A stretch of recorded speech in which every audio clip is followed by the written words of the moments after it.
cycle 3, trying to conceive baby number 2, and it's okay.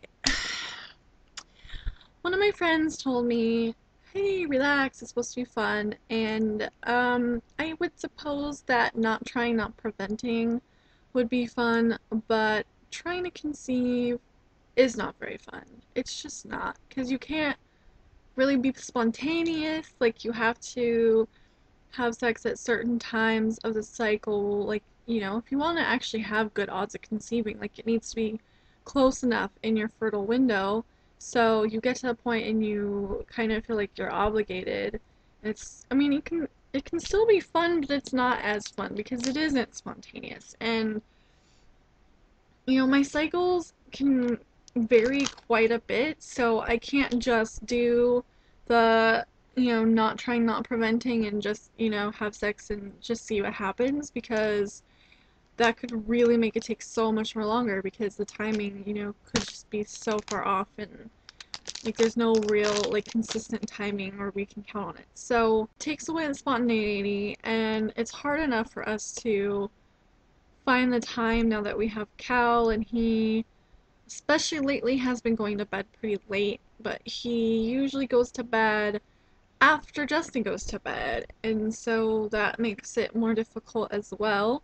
It's really, really easy to get obsessive about it when you're trying to conceive. It's really, really easy, especially when you track the signs. And okay, so doing the actual tracking of the signs in and of itself is not unfun to me because I'm in the habit of doing it anyway, seeing as it is our birth control method as well. And so I'm just in the habit that I chart my cycles every cycle always, and have been since right after we got married. So 4 years I've been doing it, and well, I mean, obviously not during my pregnancy, but um, it's just like a habit. It's just part of life, and even if I wasn't paying attention, there's certain things that I wouldn't be able to miss, especially I do get ovulation pain, and I had it really intensely last cycle. It was so intense. It hurt. It was quite painful, where even I was paying absolutely no attention and knew nothing about it. There's no way. Like, I couldn't have missed it. So, even if I tried not to chart and not paying attention, I still would notice. I would still notice my egg white CM. It's pretty obvious when I have that. I mean, obviously, I wouldn't unintentionally notice my cervical position. But definitely I would notice CM, and definitely I would notice ovulation pain. So I would still have kind of an inkling at least. And then it would just drive me nuts if I wasn't charting or if I wasn't temping, because temping is the only way to confirm your ovulation. So then I'd feel like I knew enough to like pique my interest, but not enough to really know, and it would just drive me nuts to not really know what was happening with my cycle. So it's really easy to get obsessive, but I feel like I could drive myself crazy by not charting. So it's just kind of, an, I just kind of feel like I can't win with it, and it's just so easy for it to be stressful, you decide, and for us, we spend a lot of time, us as a couple, we spend a lot of time being open to the idea of a pregnancy and being okay with it, that if it happened, it would not be a negative thing, that we would still be totally happy about it. But then we very suddenly decide that we're ready to try to conceive. And once we hit that point, like, we want a baby, and it's really hard when you're ready and you want it and it's not happening. And I can't fully commiserate with infertility. Obviously, I've not been there yet. We achieved only on the second cycle with Kaladin. It's only been 3 cycles now, so we're not to that point yet. So I'm definitely not saying like I know what that's like at all. I don't. My mother went through it, but I haven't personally. But it's still, no matter what, if you're not getting pregnant when you want to be pregnant, it's frustrating. And the more time that goes by, the more frustrating it gets, and it's hard not to like go crazy. And I really, really wanted a May baby, like, really bad, and that didn't happen, and that was a little extra frustrating because that timing would have been great. And I mean, it's really hard to get pregnant and not be pregnant at all in the summer. So, usually there's at least some part of it, and I mean, I guess if I had to pick, I think the first trimester would be the worst, especially given my history of having a mild case of hyperemesis with Cal. So it's beyond just your normal amount of morning sickness. I think it would be really awful with heat. I was in my second trimester with Caledon, and my hyperemesis was worse in second trimester, and that's probably why, because it was the summer, now that I think about it. But the third trimester in the summer sounds pretty bad too in a newborn. I don't know. I just not really wanting to be due in the summer, but I'm at that point now. If it's this cycle, it will be June, and so on and so forth. But I also don't want to wait until we're out of that window, especially because it'll start getting really close to Keldon's birthday, and I would kind of prefer the children to have kind of a spacing between their birthdays. But I don't know. And having a November baby, a winter baby, I mean, our next duty station doesn't get quite as cold as it does up here. It doesn't really snow, so it won't be as bad having a new baby in the winter, but still flu season and whatnot. But I just feel like I could analyze the heck out of like every possible month to be due, and there's going to be advantages and disadvantages to every one of them. So I'm just going to keep plugging along and try, month after month until it happens. And I think being Christian helps. It does. I have to remind myself that God has perfect timing, and I know that He does. And it will work out. Like it worked out so well with Kaladin. Had we gotten pregnant this cycle before, Justin could have possibly missed it. The timing would have definitely been a lot rougher because he could have potentially still been at a school, or it would have been during the time we were trying to um, move across the country. And I know the midwives would have been a lot more unhappy with me wanting to move right at the end like that. And so then if I would have had to stay behind, then he would have missed it, and that one just would have been bad timing. And then a month later, I mean, it wouldn't have been nearly as bad, but it would have been right around Christmas and whatnot. And it just so happened, I mean, I didn't go into spontaneous labor, of course, I was induced, but the fact that it happened over Thanksgiving break, I know at first we were mad about that. We were missing out on Thanksgiving dinner plans that we had and everything, but I think it was actually the most ideal timing it could have been. He had the 4-day weekend, so he was able to spend the time at the hospital with us and getting a little bit settled at home. So we came home Sunday morning and he had to go back to work, and he didn't get his paternity leave approved until Cal was 3 months old.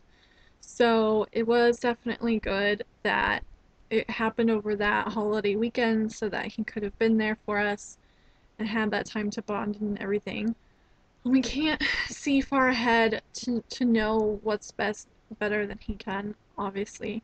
And I'm just trying to maintain that faith, and I'm trying to stress as little as possible, and I'm trying to just one day at a time and just go with it. It's hard because a lot of people I know are pregnant right now. There are quite a few babies born recently, like in the past 2 months. There's a lot of people that are kind of further on their pregnancy, and there's a lot of people that recently announced pregnancies within the last 2 to 3 months. And seriously, I mean, I know when you're trying to conceive and when you're pregnant, you feel like you see pregnant women a lot more than other times, but I literally have not known this many people to be like, I have not had this many people I know be pregnant at the same time ever. And it's it's hard not to let it bother you. I know these people are not being pregnant at me. I know it's not their fault at all. And don't get me wrong, I am happy for them. Definitely, I'm totally happy for them. It's just hard not to feel like the universe is like throwing it in your face, and just like it stings a little bit. It just does. Of all things in life that I've ever wanted, I've never wanted something so intensely as when I want a baby. And so when you see all these people around you having what you want, it's hard not to be like, oh, that sucks for me. Like, it does suck for me. Sorry. Like, and I don't want to make anyone feel bad about their pregnancy. Like, it's supposed to be a happy time for them, and I am happy for them. So I'm just finding myself, I'm happy for them, but I'm finding it very hard to be excited for them and have it be genuine, or at least I'm afraid it won't seem genuine because there's my own feelings mixed in that. For all I know, and here's the thing too, a lot of these people, I don't know their whole story. I don't know how long they've been trying.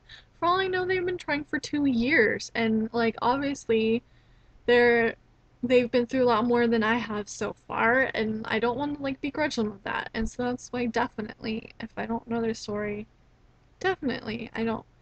But again, I really want to reiterate because I know I've read some threads on Fertility Friend about infertility and how some people they've been through so much that it's gotten to the point where they can't even really feel happy for other people unless they have been trying like some arbitrary amount of time. Like one lady said, like, I can't feel happy for them unless they've been trying at least a year. And so that is a kind of mean. Like reading that thread made me feel really bad. Like I felt really like hurt because I'm like, oh, I only 2 tries to get Khaled in. Like, geez, so I'm like that. It's not good enough for people to be happy. Like, wow, that sucks. I only had 3 months to work with, so had we not succeeded, we would have had to wait another 6 months before we could even try it all again. So you never know someone's story. They could have been trying for a really long time. They could have had many losses. They could have. There could be so much more behind it, and so I definitely don't feel like there's some like arbitrary rules on whether someone should, like whether I should be happy for someone or not. I'm gonna be happy for anybody because babies are awesome and they're blessings, and they all are great. I just attached to that, I have a little bit of sad for me. It's kind of like some women who say like always a bridesmaid, never a bride, and they've been wanting to get married for a really long time, and their friends get married and they're happy for their friends, but they're sad for themselves. It's kind of like that, I guess. I don't. Anyway, enough about me feeling sorry for myself. Today is cycle day 13, which means I am pretty close to ovulating if it goes on the track of when I most often do, which is usually around cycle day 15 to cycle day 17. For most of my years of charting, it's been between day 17 and day 20, but it is getting a little bit earlier, which is a good thing because then um, closer together each attempt, it makes each attempt closer together, which is nice. So I'm on day 13. I'm definitely starting to have some fertile signs. I've been having watery CM actually for 4 or 5 days, but I started getting egg white yesterday, I think, and my cervical position is definitely changing into higher up. It's still a little, still not quite soft, but it's definitely higher up, and I'm starting to get the very beginning stages of ovulation pain. It's not pain yet. I'm not having like cramping or anything, but I am starting to feel a little bit of like pressure. Like it's starting to build up where I know it's coming.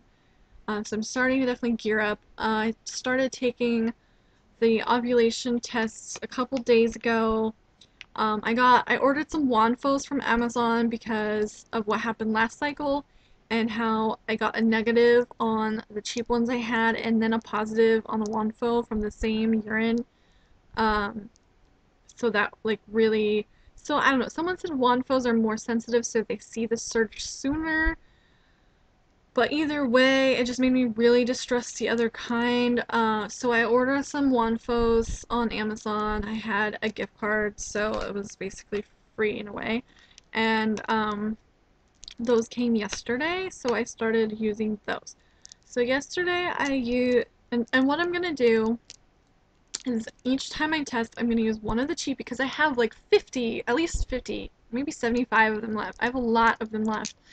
So I'm going to use one cheapie and one wand foe every time I test. I'm just to see the comparison. I'm going to test through even a couple days after I get a positive just to make sure that if like it would have popped up on the cheaper one later or something. I'm just going to test them together and do a little like tiny experiment and see if they really are trustworthy and accurate or not. Yesterday I tested once or twice, and today I've tested 3 times. Since I am starting to get closer, I don't want to miss the peak. And I did the one in the middle of the day, which was about, I took that around 3 or 4 in the afternoon, was pretty close to positive on the one fill. The chibi one had a very extremely barely there faint test line. The Wanfo definitely had a definite line there, but it was definitely not positive because it was not as dark or darker than the control line, but it was getting there. It's pretty close.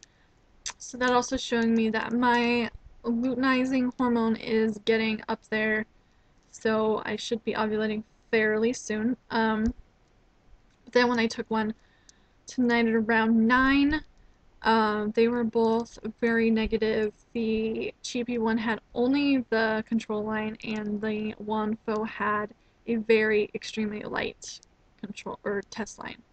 So we'll see what tomorrow brings. I'm going to test at least 2 times a day. If I'm starting to see a lot more signs like last cycle, just to be on the safe side, I might test every single time I urinate. But definitely more like 3 times a day at least, just to make sure I don't miss it. Because I have had cycles like that where I've missed it, but I knew that I ovulated for sure. Like 2 cycles ago. Anyway, pressure's on, I guess, to make sure we make the time. And it's really hard for me because I do want to keep it fun and romantic as much as possible. And I'm having a hard time with that. It's hard enough to keep it fun and romantic when you've been together as long as we have, and then adding in that it's now with a purpose. So this actually makes me grateful that I'm running behind in my vlogs, because last time we were trying to conceive, we didn't really tell anybody we were, because we felt like it was kind of an awkward thing to announce. Like, now we're having sex with purpose instead of just for fun. Like, it's just kind of weird. Felt like it's pretty TMI. I don't know. So hopefully by the time I catch up to this footage to edit it and post it, we'll actually already be pregnant and it will be a little less awkward. But I don't know. We'll see. Maybe I'll make this a separate channel so that people who don't want to know don't have to see it. That might be it. Yeah, I might do that. Since I'm not having real intense ovulation pains yet or positive OPK yet, I expect I will I'm thinking I'm probably gonna ovulate around day 16 at the earliest, but we shall see. If it's that day, I've already looked it up because I'm being crazy like that. I feel like a crazy person. Obsessing, but I already looked it up and I would be due, I think it was June 6th, I think it said. I'm definitely feeling some, like, tenderness and pressure right now, even as I say this, so hopefully that means it will show up sooner rather than later. And then I just feel like the sooner I can ovulate, the sooner I can get on to the 2-week wait, even though mine is not 2 weeks long. It's more like 11-ish days. So my 1.5-week wait before I can know whether I'm pregnant or not. I don't know. I feel like some people really hate the 2-week wait and feel like it goes by forever, but I think it's so much more fun. Like, it's so much longer waiting to ovulate. And you have your period in there, which is not fun. So the 2-week wait, it's full of so much hope, though. Like, there's so much possibilities. Like, when you're waiting to ovulate, you know you're not pregnant, there's no chance of it, and you're just like, okay, let's get this over with. 2-week wait, it's got so much possibility in it, which is very exciting, and just, I don't know, and it's nice, even though all those little early signs are really, like, not accurate one way or the other, and really there's no way to know yet, it's kind of fun to kind of analyze, like, ooh, this is different, maybe this means something, and I definitely had early symptoms with Caladan, so definitely. So it'll be interesting to see if that happens to me again. Fantastic if this is the one, but I know it could very realistically be a few more months as well.